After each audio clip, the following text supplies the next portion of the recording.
Después, Marti, después las Sí. ordenás para... Entonces, planeamiento, que un poco era como volver a darle una mirada a estos temas que venimos trabajando, para ingresar a lo que es el planeamiento estratégico, operativo y participativo, que es el PO. Nosotros la clase que viene vamos a hacer, vamos a mirar algo de práctica, no, la que viene vamos a ver estrategia, Sí. no, la otra clase van a ver algo de práctica, y ahí vamos a hacer análisis de entorno, para que vean factores que pueden afectar desde afuera a la organización, y capaz que después tienen una tareita con algún FODA para ver cómo se afecta desde adentro la organización. Entonces, eso que ven ahí, que tienen ahí, es las etapas estratégicas. Esto es una rueda. La parte de arriba de la rueda, ¿sí?, es las etapas estratégicas. Es donde tenemos que pensar, donde tenemos que definir, donde tenemos que poner la mirada, donde funcionan las etapas filosóficas, la etapa, la que vimos por acá, la etapa filosófica, la etapa, la operativa, ¿no? La operativa va abajo, y tenemos la otra, ¿sí?, la etapa de análisis. Entonces, ven ahí, lo primero es análisis de escenarios. Lo vimos.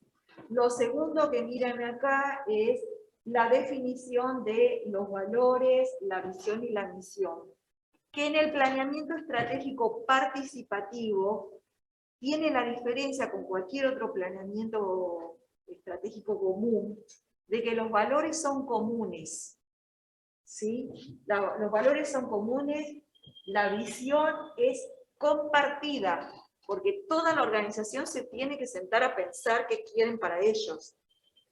Y la visión es comprometida, porque las personas se tienen que comprometer con la organización para llegar a lo que definieron que iban a llegar, al sueño a largo plazo. Entonces, esta es una diferencia, no son simple valor, misión y visión que ustedes vinieron mirando. Hacer un planeamiento participativo es un valor común, una visión comprometida y una misión compartida, ¿tá? Entonces, la otra etapa es la etapa del FODA, en donde nosotros vamos mirando cómo se va a comportar la organización desde adentro y qué es lo de afuera que la puede lesionar. Y ahí vienen las oportunidades y las amenazas. Y lo que sigue, que un poco es la parte esta que vimos de este lado, que es la definición de los objetivos, y los objetivos que pueden ser de corto, mediano y largo plazo. El tiempo de definición de los objetivos los pone la organización. Nadie puede imponerles a ustedes de que un objetivo a largo plazo son 20 años. Y si ustedes su objetivo a largo plazo lo quieren a 5, porque su corto plazo es bien corto, entonces los objetivos funcionan con tiempo, pero los tiempos lo pone la organización. ¿Se plantean objetivos a corto, mediano y largo plazo? Sí, pero no se sugiere cuáles son el tiempo lo pone la propia organización. Entonces, este que tienen acá es el dibujo de nuestro planeamiento participativo operativo de la facultad, por eso ya ahí está lo que yo les decía, el PERCEL. El PERCEL es el nuestro, planeamiento estratégico, participativo, ciencias económicas, no más. Este es nuestro planeamiento. Hablaría muy mal de nosotros, comunidad académica, que enseñamos a planificar, no planificar. Esto es algo también que a veces uno se pregunta en algunas organizaciones y lugares, pero vos te dedicás a eso, ¿no lo hiciste? ¿Qué credibilidad puedo tener si enseñamos a planificar y nosotros mismos no planificamos? Entonces, este es el dibujo de nuestro planeamiento estratégico. Decidimos usarlo como rueda porque siempre tenemos que estar dándole una mirada y empieza uno, termina otro y vuelve y es todo muy cíclico. Entonces, ¿para qué sirve un planeamiento? Y mostrarlo ahí dice socializar el lenguaje con el que la organización se dirige hacia afuera. Y esto facilita la comunicación para adentro y para afuera, nos hace más eficientes y más eficaces porque estamos mirando lo que tenemos que hacer. ¿Y por qué piensan ustedes que hay que socializar el lenguaje? En el caso nuestro, váyanse de lo que son las organizaciones privadas. Vamos a la nuestra, a la facultad. ¿Por qué piensan que es necesario que nosotros socialicemos lenguaje para afuera? A ver. Sí, ¿por qué piensan ustedes que nosotros como facultad tenemos que socializar lenguaje, pero eso tenemos que mostrarnos para afuera y que nos conozcan? Nosotros para comunicar, ellos para que sepan, pero nosotros ¿por qué comunicamos para afuera? Porque el objetivo de la organización de Lomas es una facultad en la cual nosotros también somos parte de afuera, ingresamos a la organización y ustedes son los profesores. Sí, esa es una de las razones, está bien, ¿tu nombre era? Leandro. Leandro. Está bien, Leandro, esa es una de las razones. Nosotros socializamos hacia afuera, nos tenemos que hacer conocer, porque tenemos que mostrarnos. Si lo miramos desde el punto de vista de marketing, tenemos que mostrarnos como opción para afuera.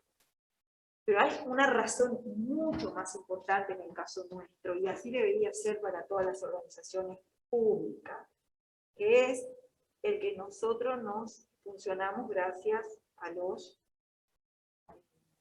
impuestos de los demás. ¿Cómo yo no voy a comunicar y voy a decir qué estoy haciendo con los impuestos que pagan? Todos estamos acá gracias a eso. Entonces, ¿cómo no voy a comunicar y cómo no voy a socializar un lenguaje que yo sé particularmente que la universidad siempre es vista como una isla, como algo no posible, como algo para algunas pocas personas, y no es así.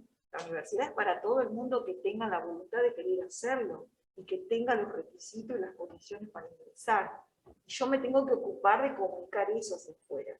Y que me tengo que ocupar de comunicar a dónde quiero llegar, qué soy, cómo me manejo, cuáles son mis valores, qué objetivos tengo. Para eso analizo mi entorno, entonces tengo que saber cómo llegar más todavía. Entonces la organización, esto de socializar lenguaje, tiene que ver para que la gente de afuera entienda cómo funciona la organización, porque las organizaciones tienen sus propios lenguajes.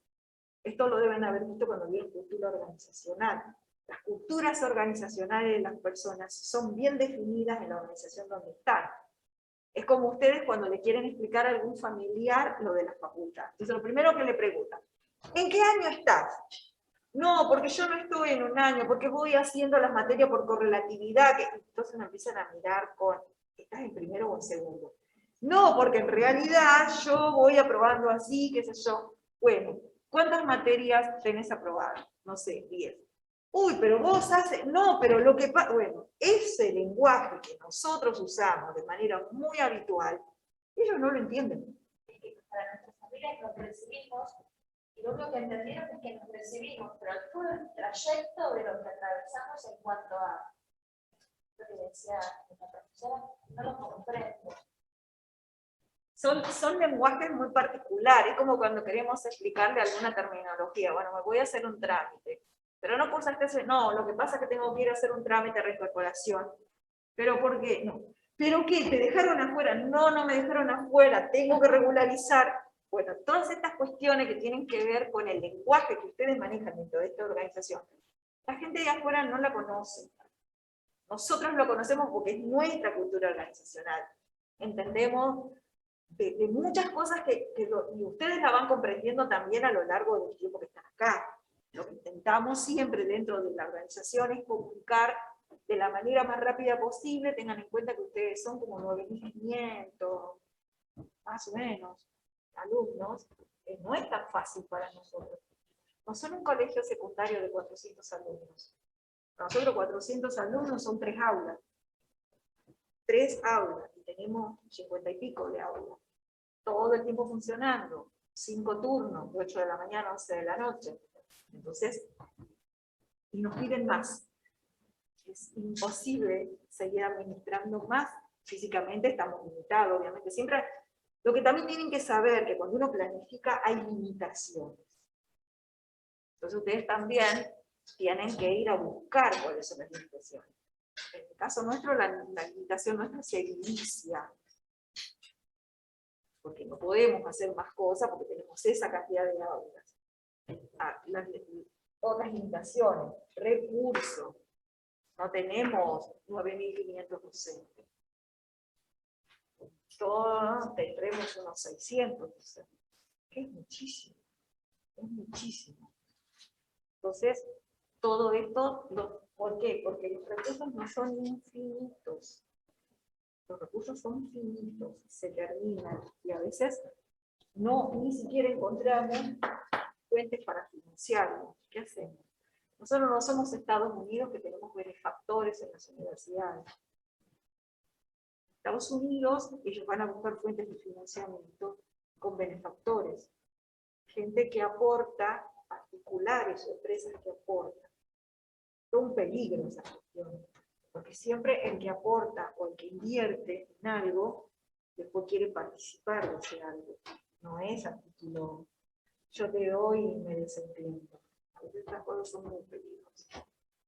Entonces, las condiciones que tiene que tener un tema de construcción de plan en estos términos, ¿no? Uno siempre lo hace para mejorar y demás, pero acá para hacer un planeamiento estratégico participativo, sobre todo esto, primero tiene que haber voluntad política. Y cuando yo hablo de voluntad política, y cuando digo política, es política, porque todo el tiempo la hacemos, no es una mala palabra, ni mucho menos.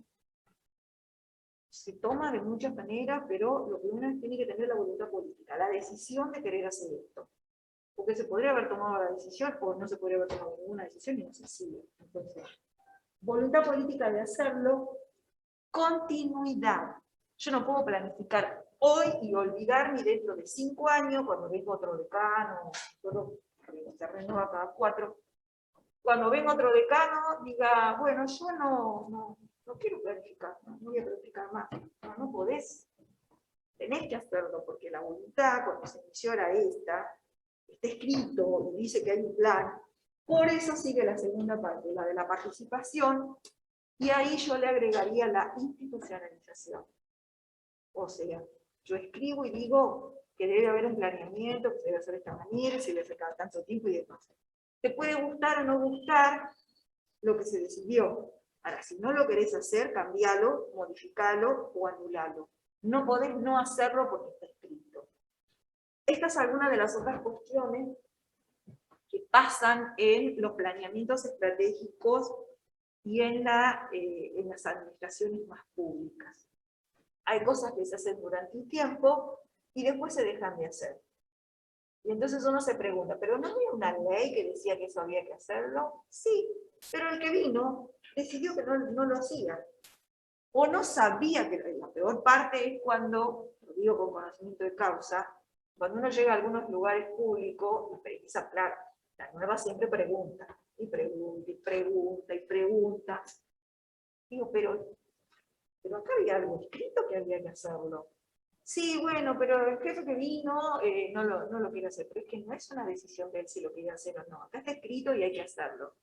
Lo que hay que decirle al jefe nuevo es que haga una resolución que diga que no lo va a hacer más. Si él se anima a hacer algo así, que lo haga y no lo hace más, pero no es una decisión arbitraria si está escrita. ¿Está? Entonces, ese, por ejemplo, es el rol malo que cumplimos los auditores. Los auditores vamos para eso. ¿Cuántos contadores hay? Ah, ahí está. ¿Y a ver los licenciados? Igual son muchos. Son muchos. Bien, bueno. Para los contadores, los auditores no vamos a buscar el error. No somos los que vamos a buscar dónde se equivocaron. Los auditores vamos a ver que hicieron las cosas que tenían que hacer. O sea, no vamos con actitud. Siempre cuando dicen, uy, llegaron los auditores, chao. Todos dicen, llegaron los auditores y después nos dan el cuarto de las escobas. Así no vayamos rápido. Siempre es igual en todos lados. Trabajan en algún lado y en la auditoría externa. le ponen el peor espacio si se van rapidito, hacen las cosas. Uno va a hacer su trabajo, va a mirar que estén las cosas. Entonces uno empieza a mirar. Bueno, esto está hecho, esto no, bueno, pero ¿y esto por qué no está? No, porque el jefe que vino, no, pero no es una decisión del jefe que vino. Vos traeme la normativa que diga que está anulado esto, y listo. Entonces yo en el informe pongo que, si bien hasta cierto momento se hacía, funciona de esta manera, a partir de este momento ya no lo hace más. Porque hay una normativa que lo anula. No, no está. Bueno, ¿no? Entonces, no se hizo. Desde tal fecha a tal fecha, no se hizo lo que se debía hacer. Entonces, esto de... Trabajé en una empresa donde al auditor externo se le dio como asiento 2 o 3 bases de equipos de audio apilados. para que se Y siente esa ahí. fue la imagen del auditor externo cuando llegó a la empresa. Además de darle mil vueltas para no brindarle la información, no la documentación. Depende mucho de la experiencia que uno tiene, depende mucho de los años. ¿Qué más que si me dan información? Vos emitís tu informe, porque, a ver, lo maltratan al auditor como quieren. El tema es que ellos no se dan cuenta que el auditor es el que tiene que hacer el informe final y decir lo que vio y lo que no vio, porque a la larga lo hacemos nosotros. Entonces, uno lo que hace es emite ese informe, o hay distintos tipos de informes de auditoría, que ya lo van a ver, y hay informes que dicen, bueno, son bastante lapidarios, o hay informes que es tanto lo que no me dieron, que yo puedo hacer un informe con limitación al alcance, y decir que yo no puedo opinar porque no tuve los elementos para opinar. Esto nos pasa mucho a los contadores que hacemos pericias en la justicia, también que cuando se reciban van a poder hacerlo. Me pasaba mucho. El juez me mandaba a mirar lo que, sobre todo en los juicios por despido, que la gente que la despiden no le pagan la indemnización porque están en negro. Entonces uno piensa que esas personas no tienen derechos. Sí, lo tienen. Pero ¿qué hace el juez? Va y le dice, vaya usted contadora que sabe de esto, porque esto es otra cuestión. A veces uno va a tribunales, es un mundo medio extraño, yo no me lo banqué, así que debo hacerlo. Pero hay colegas que se dedican a eso, y el juez no sabe todo, aunque quiera creer que sabe. No sabe. Él sabe de leyes, sabe de lo que sabe, y yo sé de lo que sé. Por eso existen los peritos. Si no, ¿para qué existiríamos los peritos? El perito contador, el perito calígrafo, el perito de balística, cada uno en su especialidad.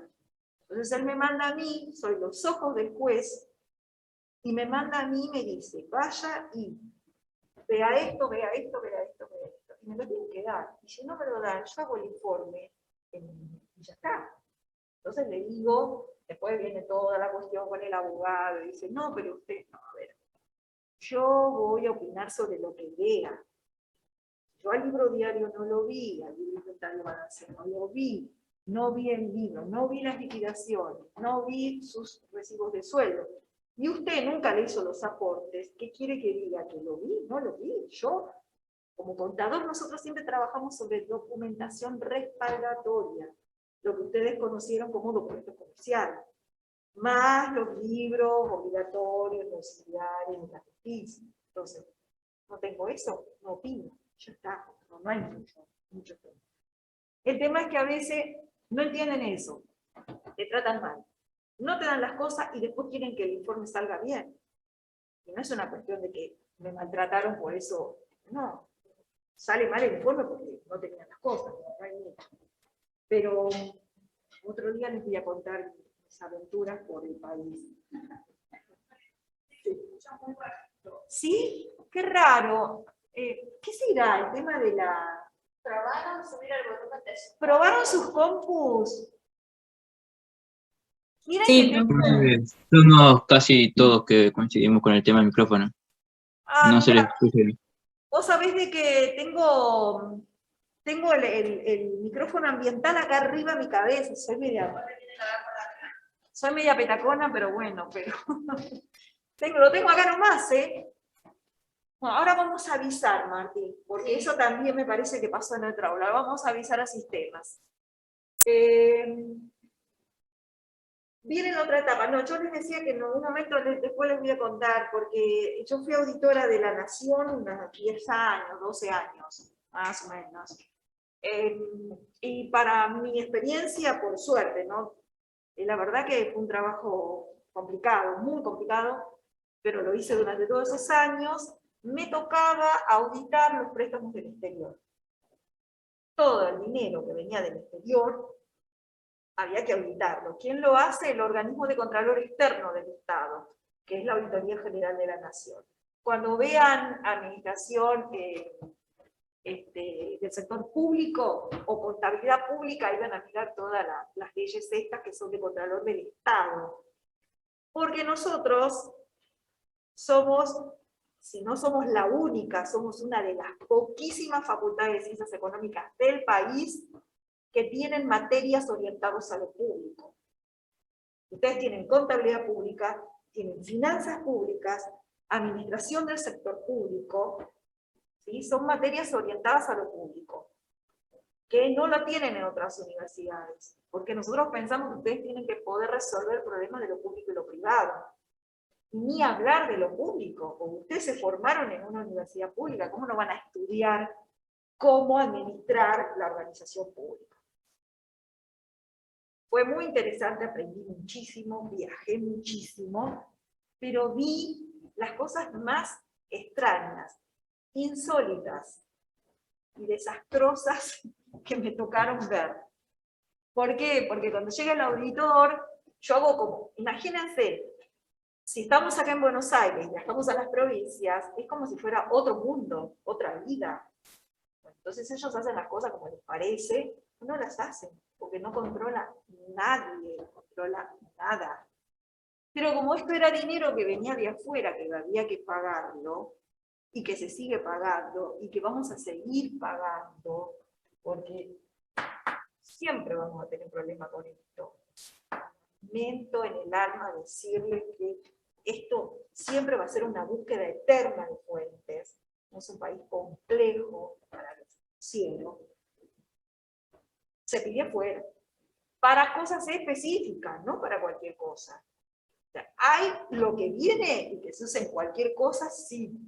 Pero hay cosas que vienen que son exclusivas para programas como en su momento fue jefes y jefas de hogar, trabajar, todos estos programas que parece que salen de la nada, no salen de la nada, vienen con financiamiento de algún lado. Generar el financiamiento siempre es del Banco Mundial, del Programa de Naciones del PNUD, del Banco de Desarrollo, del BID, del Banco Interamericano de Desarrollo, en algún momento también vino de Japón, en algún momento vino de la Comunidad Europea. Todo esto sucede, todo esto pasa, y los que lo saben son los que trabajan en esta área, nada más. No existe solamente el FMI. Existen un montón de fuentes necesarias para funcionar, que después se devuelven. Ojo, que hay algunos países que tienen programas que son sin reembolso, o sea, los envían y no hay que devolverlo. Imagínense una cosa así, entonces uno dice, ¿por qué no se administra mejor?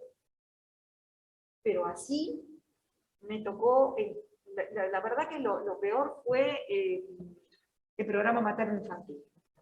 Ese fue duro, porque cuando uno mira cosas que no tienen que ver con la salud, con las personas, y eso como que uno mira números. Esa es nuestra función. Ahora, cuando uno tiene que ir hacia el campo y mirar que lo que dicen los números está, y ahí es donde la cosa se pone un poco más intensa. O que se compran cosas que no se compran, y un montón de cuestiones. O el mal uso de los recursos. Me pasó en muchos hospitales del interior del país encontrar las máquinas en los patios. Entonces, una máquina impresionante que había costado miles de dólares en ese momento. Entonces pregunté, y entonces me contestaron que la habían comprado, pero que no habían tenido en cuenta de que no entraba por la puerta. Entonces, como no ingresaba ahí, no la podían entrar. Entonces, hacía 4 meses que la máquina estaba en esa galería, todo lo que significa, pero no, y si viene alguien y pica la puerta, no sé, me parece, yo lo haría. No, lo que pasa es que estamos esperando que vengan de construcciones de la provincia. ¿Pero qué? ¿A picar un pedazo de puerta? A ver, yo, directora del hospital, agarro yo y pico la pared y lo ingreso. Pero bueno, son estas cosas que están ahí, que dependen de la voluntad. Sí. Igual te vas a adaptar también en Buenos Aires. Me imagino. Hay un montón de, yo trabajo en aeropuerto, hay un montón de máquinas de rayo, que son para utilizar, las obvian utilizar, pero en realidad, o sea, no las protegen, no nada, o sea, llueve y están en el feria. O sea, Sí. más acá, que tienen por ahí la posibilidad de, hay poco control de esas cosas, lamentablemente. Pero eso también tiene que ver por una cuestión de quién lleva adelante las decisiones. O sea, esta decisión de la voluntad, de la participación, de la institucionalización, de todo, ¿viste? Del que está pensando estratégicamente, siempre tenga puestos los ojos en la organización. Me parece que pasa un poco por ahí. Y que el que lleva adelante las decisiones baje un poco. O sea, como decimos nosotros, bajamos del primer piso y caminamos en los pasillos, porque debe ser así, si no, ¿cómo hacemos? No podemos ser funcionarios de oficina, no debemos, mucho menos los públicos, mucho menos, porque administramos el patrimonio público, no podemos. Entonces, estas cosas se las van a ver. Cuando sean licenciados, probablemente les toque asesorar en cuestiones de planificación. Uno lo primero que tiene que hacer es ubicarse en dónde está, qué tipo de organizaciones y demás. Pero si alguna vez les toca trabajar en lo público, aunque vayan contra la corriente, dejen su granito, porque por poco que sea, siempre ayuda, por poco que sea. Hacer las cosas bien siempre ayuda. Esto que pensamos es sacarse el barbijo, A ver. porque para los que están en casa, los chicos están sentados en la parte trasera Sí, tenés y razón. entre nosotras hay mucha distancia. Aviso por si acaso, estoy sin barbijo porque están lejos. De todos modos, a partir de ayer acá no pasó nada, así que dejo aquí mi barbijo.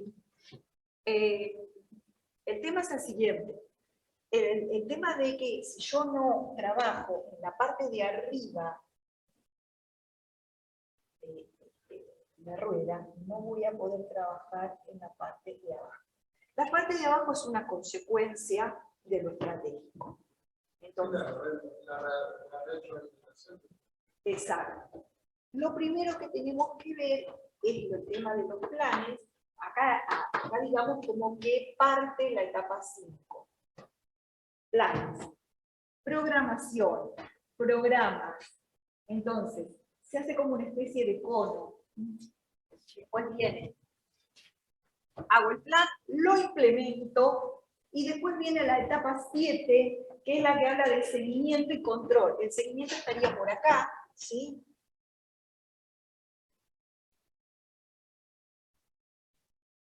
Sería, digamos, como la etapa 7, ¿está? Y después vuelve, lo que decía ahí Leandro, la retroalimentación, que acá sería la 8. Vuelvo a arrancar, y todo el tiempo estoy haciendo eso. Ahí habla de los planes, ¿sí? Entonces yo una vez, miren, vamos a hacer acá. Yo me planteo acciones, ¿sí? Estas acciones, ¿de dónde vienen? ¿Qué me trazo para hacer acciones? Me trazo metas y me trazo objetivos. Para eso tengo en cuenta los tiempos. ¿Sí? Estos tiempos, que son importantes, me van a definir qué tipo de acciones voy a tener yo y qué tipo de metas y objetivos en tiempo. Entonces, ahí tenemos, volviendo un poquitín para la otra. Acá habla de programas, ¿sí? Habla de documento por programa y habla de presupuesto. Porque aquí entra parte de cuando miramos presupuesto. Yo tengo que tener tiempos Y para esto tengo que tener recursos. Ya estamos. Sí, gracias. Sí. Y tengo que presupuestar.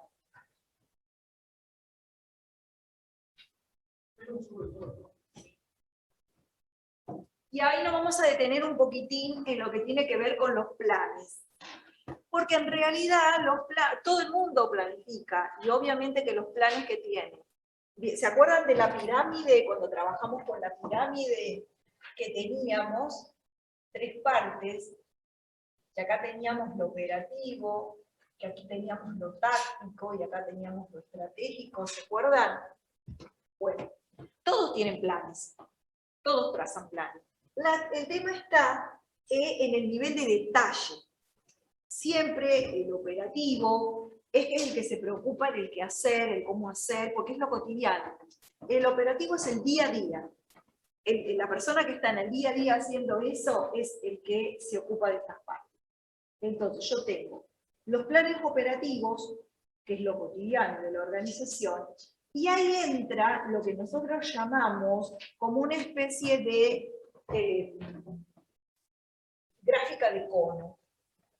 Así como nosotros tenemos las gráficas de lo que son las pirámides para establecer decisiones, para establecer un montón de cuestiones que tienen que ver con los lugares en donde está. El de cono es cuando yo, de algo que es más concentrado, se va abriendo, abriendo, abriendo, hasta que llega a los reglamentos. Entonces, yo acá tengo las acciones, ¿sí? Pero para llevar adelante esas acciones, lo primero que tengo que tener yo son, ¿qué? ¿Cuáles piensan ustedes que va primero de todo eso? Sí.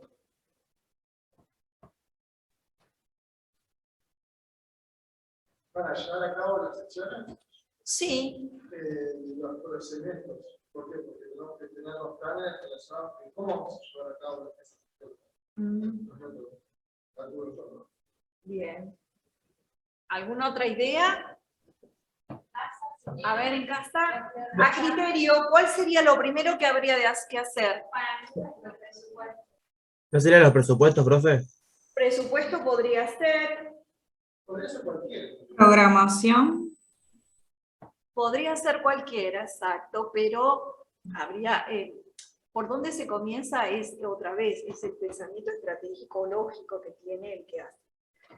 Podríamos decir que lo primero que tenemos que hacer es programar. Sí, bueno, yo voy a hacer esto, ¿sí? Después de eso, ¿qué voy a hacer? ¿Qué les parece que podríamos hacer? Programo, ¿y después qué hago? Presupuestar. Ahí podría ser, o miro cómo lo voy a hacer, o miro con qué lo voy a hacer. Eso ya son decisiones. Podríamos poner que yo programo, ¿sí? Después lo que puedo hacer es, miro con qué procedimientos, o no. Algunos dicen, no, procedimiento no lo vamos a hacer, lo que vamos a hacer es primero voy a mirar con qué. Yo puedo tener mucho procedimiento, pero no puedo tener recursos. Entonces acá digo, bueno, presupuesto. Y después de eso, sí podríamos decir que miro los procedimientos y después cumplo los reglamentos. Podríamos decir más o menos, pero es como ustedes dicen, ¿podríamos empezar por cualquiera? Sí, no estaría mal que comencemos por cualquiera.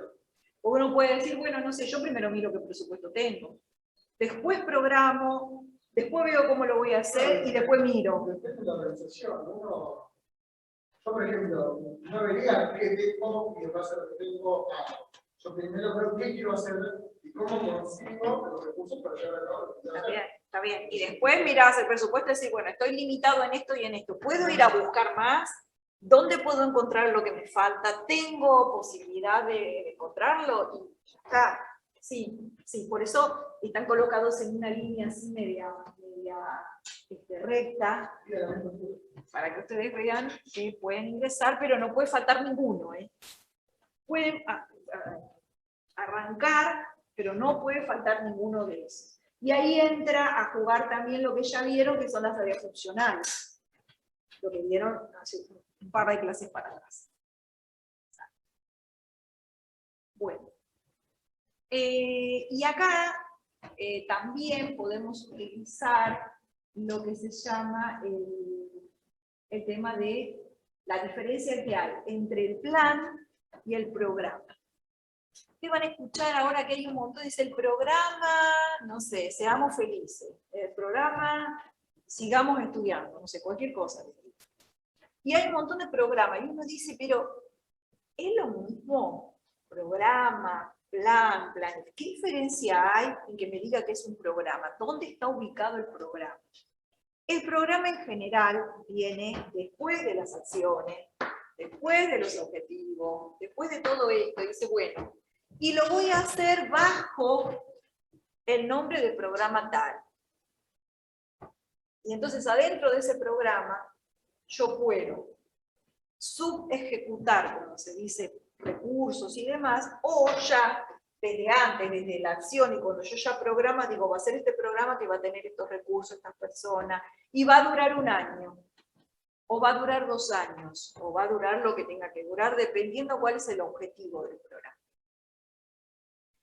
Y para crear un programa hay que pensar muy bien por qué lo quiero hacer. O sea, para pensar un programa que es lo último de la cadena, yo tendría que haber empezado por acá y terminado, ¿sí? Si miramos acá, el programa. Esto es como punto del todo. Sí. Para crear un programa yo tengo que haber visto cuál era la necesidad, por qué lo tenía que crear, cuál era el problema que tenía, porque siempre cuando uno crea algo de estas cuestiones es porque ya descubrió que hay algún problema.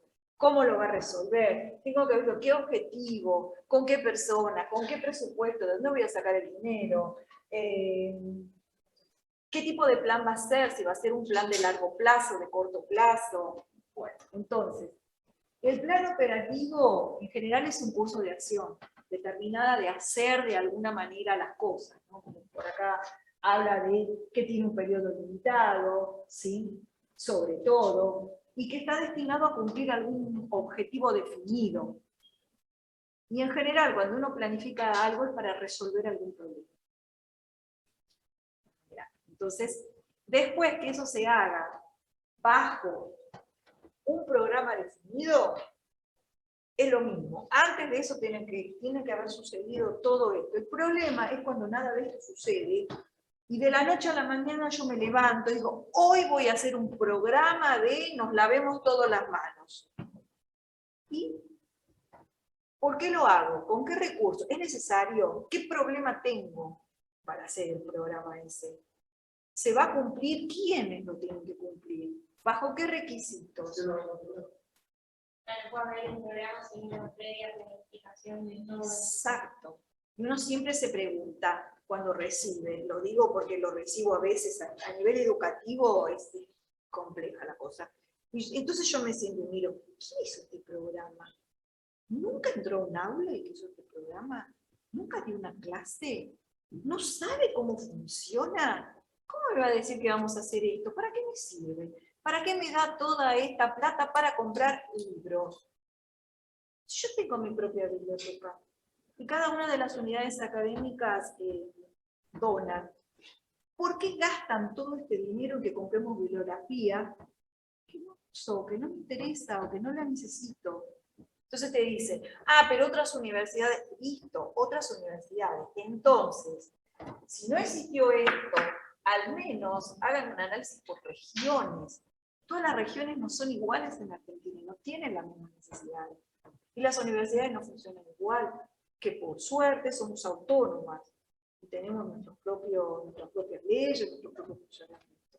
Entonces, esto de los programas sale derivado de los planes, que salen derivados de la estrategia, que salen derivados cuando yo detecto el problema.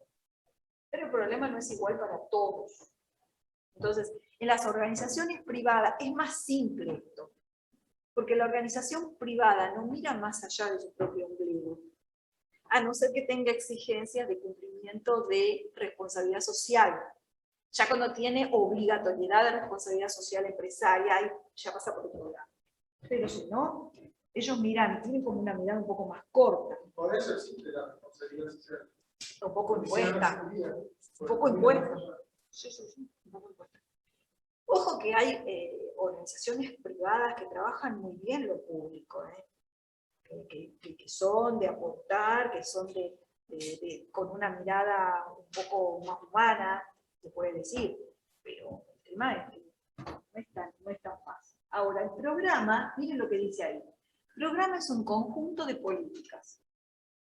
Entonces quiere decir que para yo poder ver las políticas, debe ser que estuve mirando qué es lo que pasó. Tiene procedimientos. Acá. Tiene procedimientos. Tiene objetivos y métodos, entonces quiere decir que tiene acciones. Porque yo para llegar a las acciones tengo que haber podido hacer objetivos y métodos. Tiene indicadores, presupuesto, para llevar adelante esta acción que es la que yo me propongo, que vendría a ser como el fin del programa, ¿sí? Y miren todo lo que yo tengo que hacer para llegar hasta ahí. O sea, no es que yo me siento un día y se me ocurre armar un programa de lo que sea, en un contexto de la nada, colgado en la palmera. Tengo que hacer todo esto. Y a veces por esto hay cuestiones que no funcionan, que fallan.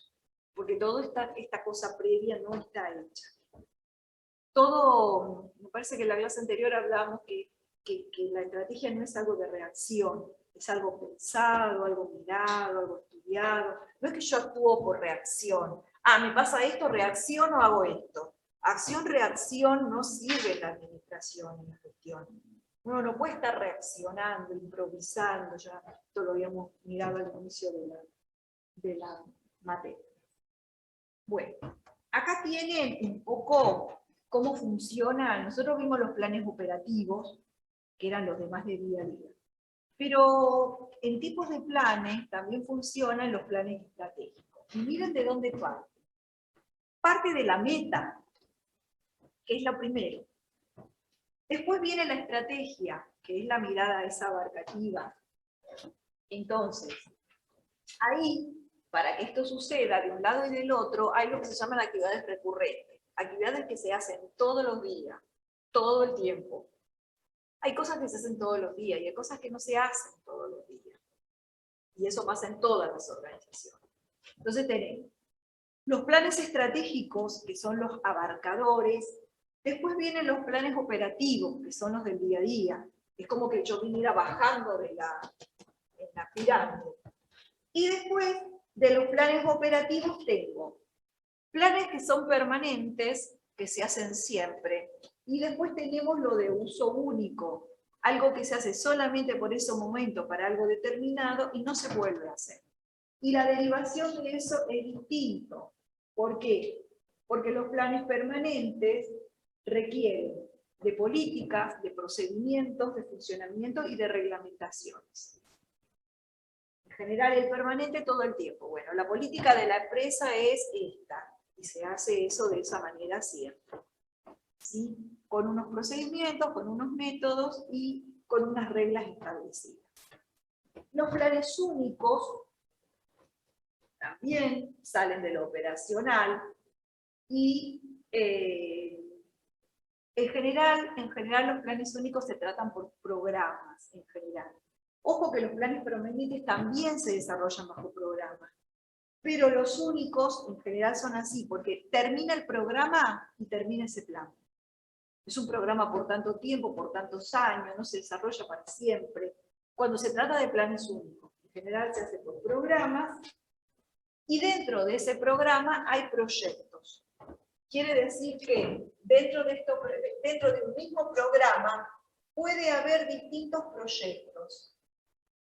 Esto quiere decir que, por ejemplo, en los programas de ahora se llaman ejes de trabajo. Entonces dice, sí, Una pregunta, ¿puede haber un programa por departamento? Sí, ¿Puede haber un programa anual, un programa para cada sector? puede haber programa para cada sector, para cada departamento, puede haber programas todavía más abiertos.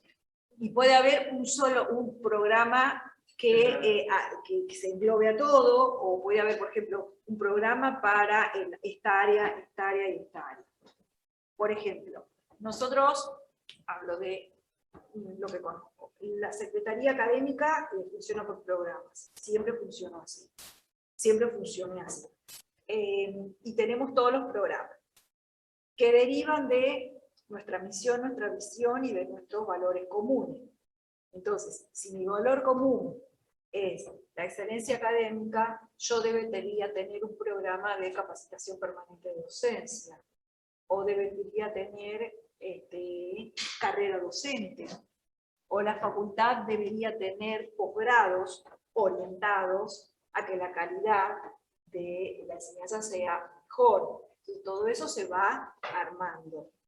Por ejemplo, uno de los ejes es la preocupación del alumno. Entonces tenemos programa de retención de alumnos, sistema de tutorías, tenemos programa, después tenemos, como decimos nosotros, bueno, vamos a comunicarnos para afuera y vamos a hacer que la gente nos conozca. Para eso hay un programa de difusión de carrera, que tiene actividades como charlas informativas, visitas al campus. Otro programa que actúa para ahí, programa de articulación con el nivel medio. Entonces ese programa tenemos la Olimpiada de Matemática, la Olimpiada Contable, tenemos las tutorías en el secundario, tenemos capacitaciones para los docentes de secundaria en entornos virtuales. O sea, todo esto son programas que están dentro de mi secretaría en particular, que abren y aplican sobre los valores, sobre las misiones, sobre lo que nosotros tenemos, y todo va por programa. Todo va por programa. O programa de vinculación con graduados, por ejemplo, que tiene que ver con no perder esa relación que tenemos con el graduado, no simplemente porque queremos saber qué hace, sino porque necesitamos que nos diga qué le faltó a él por afuera, cómo me devuelve a mí los faltantes para que yo los pueda resolver acá adentro ahora. Esa es la función que tiene el graduado, la vinculación posterior. Exacto. El graduado debe hacer la retroalimentación, por eso hay un programa concreto. Por ejemplo, cuando se hizo el cambio de plan de estudio y se modificaron, cuando tuvimos la acreditación de carrera, se trabajó en el análisis de entorno con los graduados y con empresas de la zona, que eran lo que nos decían cuál era el perfil que necesitaban ellos. Que no necesariamente lo que necesita el empresario es lo que yo le voy a sacar. Necesito saber cómo está funcionando el entorno, si no me convierto en la isla que creen que somos. Bueno, son funcionamientos de organización. Bueno, acá tienen la rueda completa. La rueda completa, esta que está acá, que es el análisis de escenario, que comienza, y van a ver que acá tenemos también unas especies de cuestiones que tenemos que tener claro cuando hablamos del PO. La planificación va de afuera hacia adentro cuando comienza. ¿Sí? Porque es el análisis de entorno. Recuerden que yo tengo que mirarme para afuera, esto que les decía. Después tenemos la definición de valor, visión, todo lo demás, pero arranco con la mirada de afuera hacia adentro. El FODA, los ejes, ¿sí? Y después, por allá, lo que tengo yo es planificar desde el largo plazo hacia lo inmediato. Yo no voy al revés, o no debería ir de la mirada de ahora para allá. Si yo siempre estoy trabajando con una mirada de atrás para adelante, prospectiva, yo siempre voy a hacer del largo plazo al corto. Porque eso también me ayuda cuando uno tiene la mirada larga. Porque es como que después voy mirando dónde voy a hacer los cortes y qué es lo que voy a necesitar para el corto plazo. Porque si yo lo hago al revés, por ahí me quedo corta. Digo, bueno, yo necesito esto, y voy metiendo todo ahora, y después para lo largo me quedo sin nada. Entonces cuando asigno, también tengo que asignarlo de la misma manera, de lo largo a lo corto. Y lo otro es planificar de manera permeable, significa que la planificación no sea rígida y que me permita hacer cambios. Pero también debo tener cuidado de que todo lo que me venga de afuera no me esté afectando constantemente, porque si no, o sea, va a modificarme todo lo que yo tenga para trabajar. Y ahí viene algo que vamos a hacer la clase, una de las clases que viene, que vamos a hacer algo de práctica, que es el análisis del entorno. El entorno es el que a mí me atraviesa todo el tiempo, como les gusta decir a algunos, me interpela todo el tiempo el entorno, y me dice qué puedo hacer y qué no puedo hacer. Aunque yo quiera hacerlo, no me deja a veces. Entonces, elegimos esa imagen que tienen ahí, porque suponemos que el factor del entorno que nos atraviesa a todos, sin importar dónde vivamos y dónde estemos, es ese, que es ¿cuál? ¿El económico? El económico. El económico nos atraviesa continuamente, ¿no? Desde que el mundo se maneja bajo algunas reglas económicas, nos atraviesa. Y la moneda es simplemente el circulante, es el que nos da la bajada a la realidad de lo que es lo económico. Pero el factor económico es mucho más que la moneda, mucho más. El factor económico modifica un montón de otros factores, que no es solamente la moneda. Entonces, lo primero que tenemos que saber es que el entorno hace referencia a todo lo que está afuera, que ya lo venimos mirando, y que no es un área definida, es un todo. Todo lo que pasaba afuera me afecta, y cada vez me afecta más, porque cada vez el tema de las fronteras, ya prácticamente no existen las fronteras. Y con el tema de la globalización, tampoco. Y lo digo para lo bueno y para lo malo. Para lo bueno también está bueno, porque yo nunca me imaginé poder comprarme algo en cualquier lugar del mundo y que me lo traigan a la puerta de mi casa. O mucho menos para las personas un poco descreídas de las compras online, que puede comprar en cualquier provincia de la República, lo que sea, lo que sea. Lo que se les ocurra comprar, lo pueden comprar y se los traen. Entonces esto, que tiene que ver también con lo bueno, algunas cosas nos acomplejan. Entonces acá me gustaría, en algún lugar, ponerles que entorno, creo que esto ya lo hablamos bastante, no es lo mismo que contexto,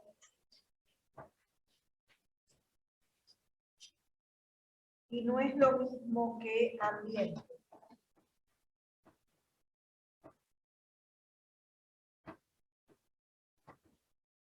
Es como que uno lo va incluyendo al otro. El entorno es lo macro, lo de afuera, lo que tengo allá, más lejos y tal vez no tan lejos. Pero no es mi contexto. Mi contexto es lo más cercano que tengo a la organización, ¿sí? Y el contexto se divide en macro y micro, como la mirada esa de, bueno, el primero, los que son manejables, los que no son tan manejables. Por ejemplo, el entorno macro no es tan manejable, el contexto macro no es tan manejable, pero el contexto micro por ahí sí. Por ejemplo, entorno para nosotros puede ser la provincia de Buenos Aires. Entorno para nosotros puede ser el tercer cordón. Entorno puede ser el conurbano. ¿Está? Ese es mi entorno. Después tengo mi contexto. Mi contexto puede ser la región sur. Puedo acotarlo. Por ejemplo, podría ser Loma, podría ser Esteban Echeverría y podría ser para acá, para 9 de abril, este es otro municipio. o podría ser matanza. Ese sería mi contexto. Más o menos similar, más o menos se comporta de la misma manera, más o menos. Obviamente que no es lo mismo que estuviéramos ubicados en Capital, frente al Obelisco. Las cuestiones no serían las mismas, mi entorno sería diferente. Entonces, el contexto es lo un poco más cercano, que puede ser un poco más alejado y un poco más cercano. ¿Está? Ahí es donde habla de qué tipo de influencias tendrán, y ahí es donde voy a tener que empezar a mirar cuáles son las características de las cosas que me rodean. Porque si yo hablo de todo el conurbano, no es lo mismo que Monte Grande, Lomas y 9 de Abril. 9 de Abril se comporta de una manera distinta a Monte Grande, muy distinta a Monte Grande, muy distinta a Lomas. Si yo me quiero ir más abajo, me puedo ir hasta Lanús. Yo elijo cuál es mi contexto para análisis y para ver cómo me limita. Ahora, el ambiente es otra cosa. El ambiente ya es mío propio. Entonces tengo ambientes internos y ambientes externos, dentro de la propia organización. Mi ambiente interno sería el aula, por ejemplo. El ambiente que hay en esta aula no es lo mismo que el aula de matemática, o la de contabilidad, o la de historia, o la de derecho. No es igual. No es igual la ciencia, no es igual la disciplina, no es igual el contenido, no es igual. Entonces, el ambiente, por ejemplo, puede haber un ambiente que sea el primer piso. Puede haber un ambiente que sea el ala derecha. Puede ser el ambiente que sea la facultad completa. La facultad nuestra no es igual que sociales, no es igual que derecho, no es igual que ingeniería ni que agraria. Somos diferentes. Pero eso desde el punto de vista de la Facultad de Economía. Si nosotros nos digamos desde el punto de vista de la universidad, el ambiente sería todas las facultades. Obvio. Todas las facultades. Todas las facultades. Por eso siempre uno cuando analiza tiene que tener claro desde dónde está analizando y qué soy. Si yo me considero la universidad, porque estoy parte, voy a analizar. Exacto. Si yo me considero solo económicas, digo, bueno, no, económica funciona de esta manera, mi ambiente interno soy yo, y mi ambiente externo son todas las facultades del campus. Y mi contexto es 9 de Abril, Monte Grande y Lomas. Y mi entorno es el tercer cordón de conurbano.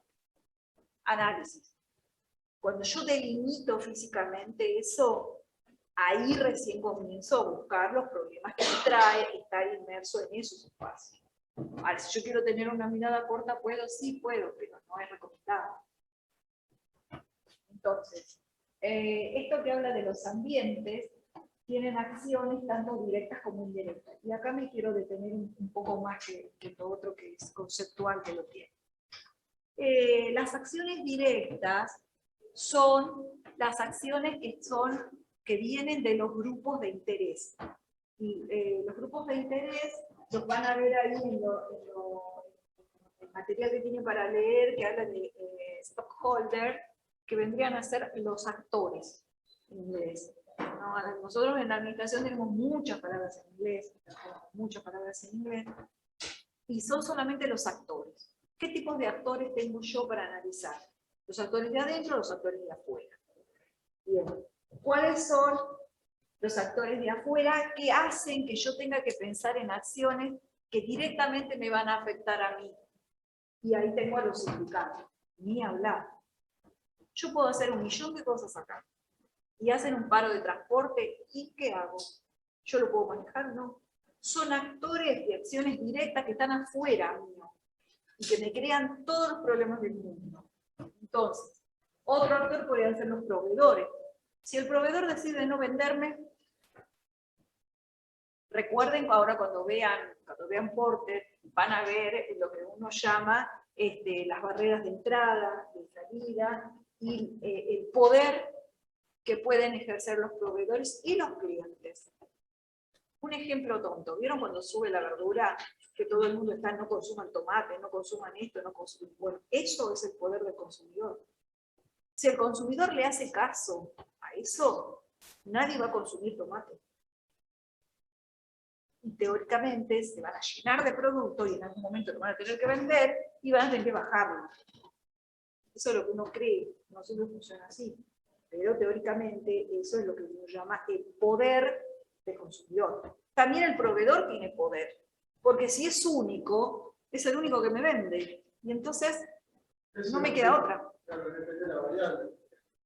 Si vos tenés un poder, por ejemplo, la nafta, el combustible, el aumento del combustible, ¿cómo hace para trasladar? Sí. Exacto, exacto. Y después ahí tienen otros, los accionistas, en el caso de que a veces los accionistas también me crean muchos problemas dentro de las organizaciones. Y después tenemos los de acciones indirectas, que tampoco son muy manejables, que son la economía, lo tecnológico, porque a veces yo quiero tener mejor tecnología, pero no tengo recursos. Y la política de la sociedad, que yo tampoco la manejo hasta ahí nomás. La manejo, o creo que la manejo, y después termina manejándome a mí, porque a la larga es el que establece las leyes, los reglamentos, los requisitos, toma las decisiones, a veces en contra de los reglamentos, de los requisitos y de las leyes, pero las toma. Entonces yo dependo de eso, y eso son acciones indirectas. Ahí tienen un poco la organización con todo las cosas que operan sobre la organización. Opera lo ético, porque hay sociedades que son, no sé si la palabra más ética que otra. Y hablando de acciones directas e indirectas, nosotros no podemos controlar ninguna de las dos. No, en general no. No, pero no te podés descuidar. O sea, las tenés que tener Bueno, ahí en cuenta siempre. Es como cuando dice, la voy a listar porque sé que me va a traer problemas. ¿Vieron cuando uno sabe que algo le va a traer problemas, le trae y no lo puede resolver? Pero yo sabía que me iba a traer problemas. Entonces lo que tengo que hacer es tratar de estar lo más prevenido posible. Y Entonces, entonces, analizar la dimensión de esos factores, cómo te puede llegar a impactar. una previsión de por eso tenés esto, mirá. Indicadores de impacto. Bueno, cosas que alteran un poco a la sociedad son lo ético, lo económico, lo político-legal, ¿sí? Lo ecológico, no lo podemos dejar, lo social y lo tecnológico. Y ahí entra lo que nosotros llamamos en la administración, así como ustedes conocieron el FODA, ingresa algo que no vieron todavía que se llama PTEL. Es una sigla para ayudarnos a recordar cuáles son los factores que afectan al entorno, al contexto y al ambiente. Son los factores políticos, los factores económicos, los factores sociales, los factores tecnológicos, los factores ecológicos y los factores legales. Hay algunos autores que le agregan algunos otros más, pero para nosotras con esto es más que suficiente. ¿Sí? Y este anagrama les ayuda a recordar cuáles son los factores. O sea, traten de memorizar. El análisis PESTEL es un análisis de factores de entorno, en donde estos factores no pueden dejar de existir, son los que están. Nosotros vamos a hacer un práctico de eso, ¿está? Y entonces es como si nosotros miráramos a la empresa de esta manera. Estos son unos dibujitos simples, sencillos, que muestran cómo todo lo que está afuera la atraviesa. Ustedes tienen un entorno general y un entorno específico. Algunos le dicen entorno específico, nosotros le decimos contexto.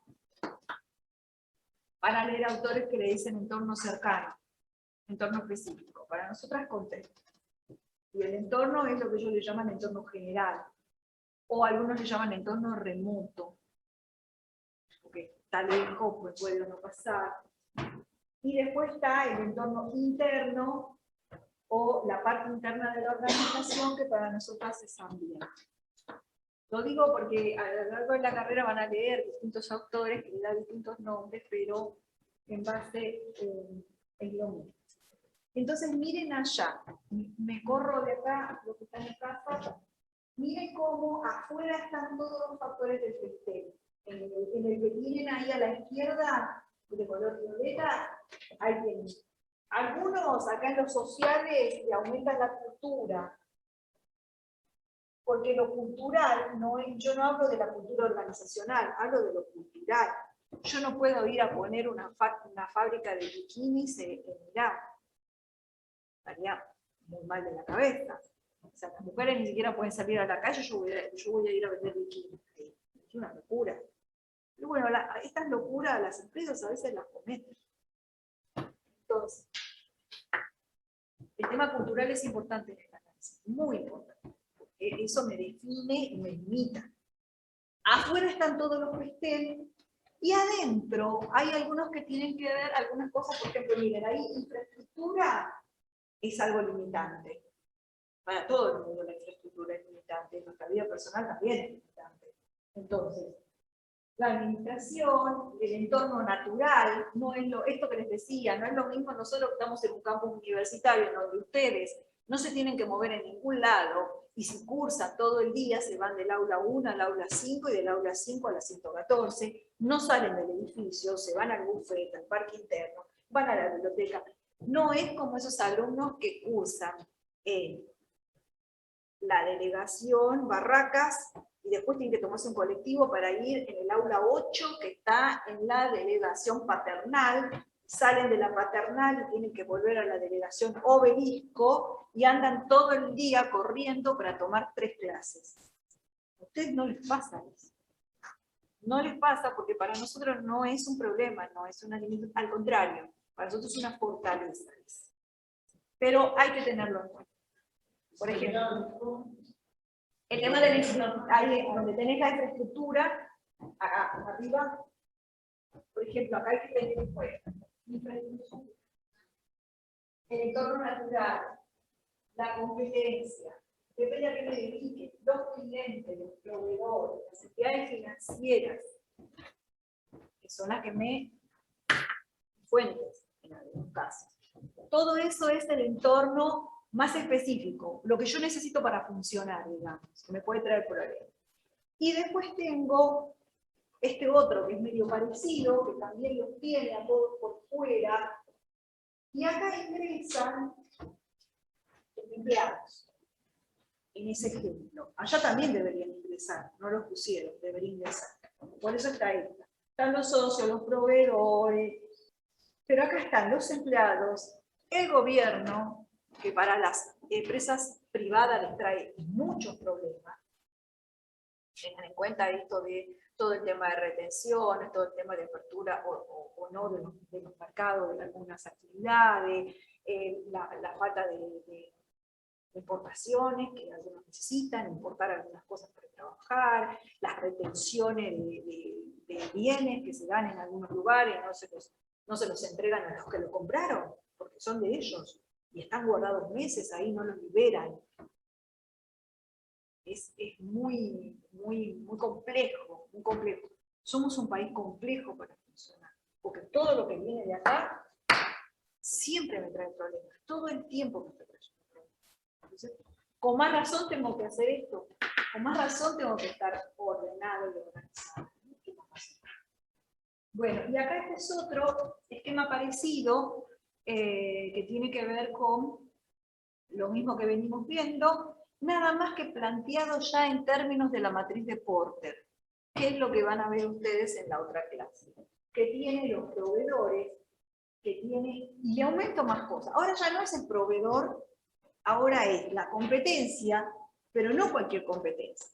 La competencia que vende lo mismo que yo, y la competencia que me copia y vende lo mismo que yo, y la competencia que hace productos que sustituyen al mío. Y ahí ya estamos mal, complicadísimos. Entonces, Empieza el análisis de las fuerzas competitivas, miro las oportunidades, las amenazas, que todo el tiempo me están a mí atravesando, y acá tienen, miren, entorno del lado de afuera, donde tienen los factores. Contexto, más cerquita a la empresa, en donde empiezan a funcionar las fuerzas competitivas, que es lo que van a ver la clase que viene.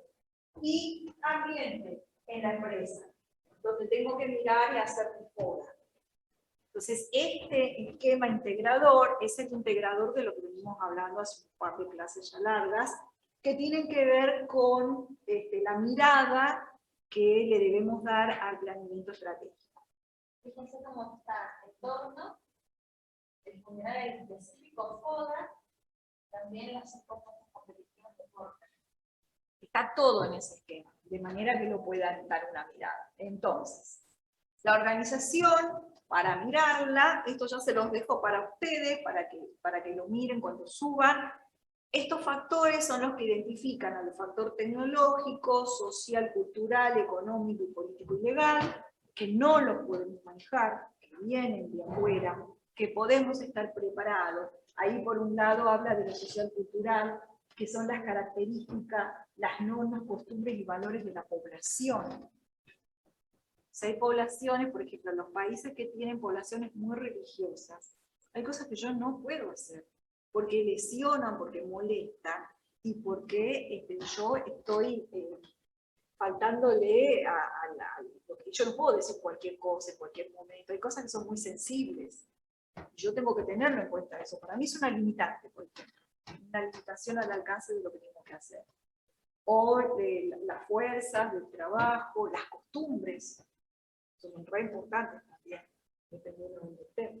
Por ejemplo, nosotros en nuestra organización tenemos ciertas costumbres. Nos movemos y hacemos algunas cosas. Mírense ustedes con esto que les decía, bueno, de ahora en más, ustedes esta materia la van a cursar en el aula 5 de sociales. No, yo no quiero ir a sociales. Si yo vengo a mí me gusta venir a mi facu, no quiero ir a otra. No quiero ir a, bueno, ¿saben qué? Ya no va a haber más buffet acá. Va a tener que ir, no sé, a otro lado, otro buffet, a otra parte.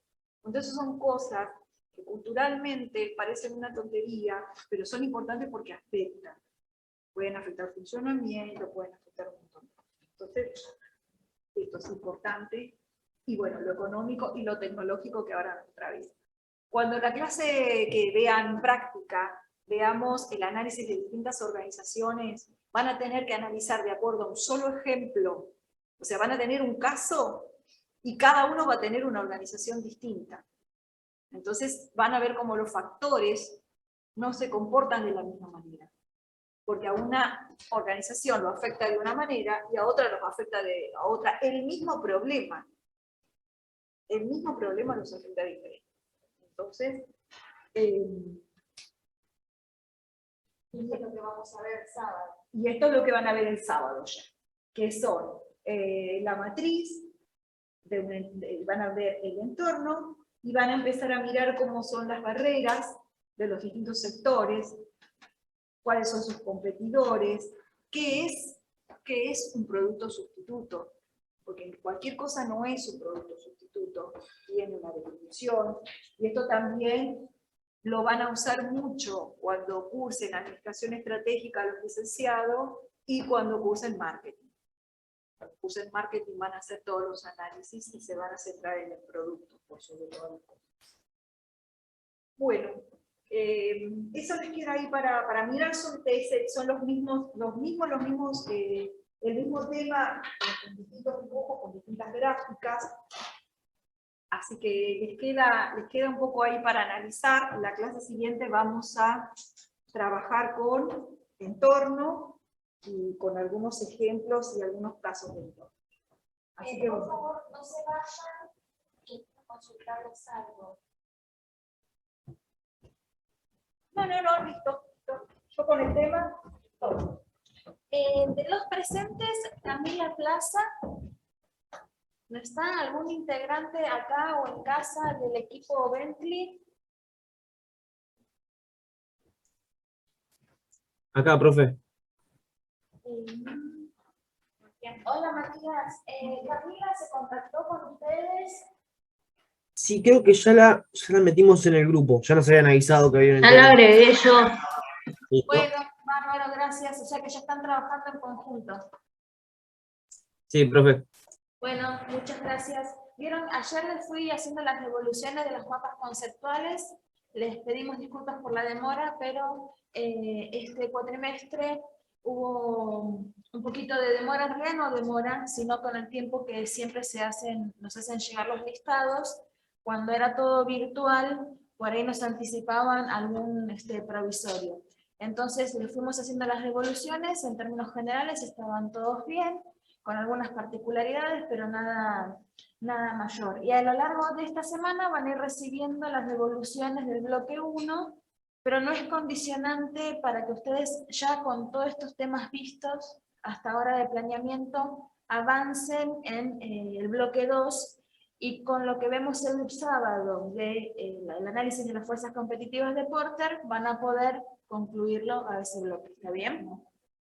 Bueno, a los que están en casa, si no hay dudas, nos vemos el sábado, y a la cara, los que están acá, voy a tomar lista, me voy a sentir como preceptora de secundaria.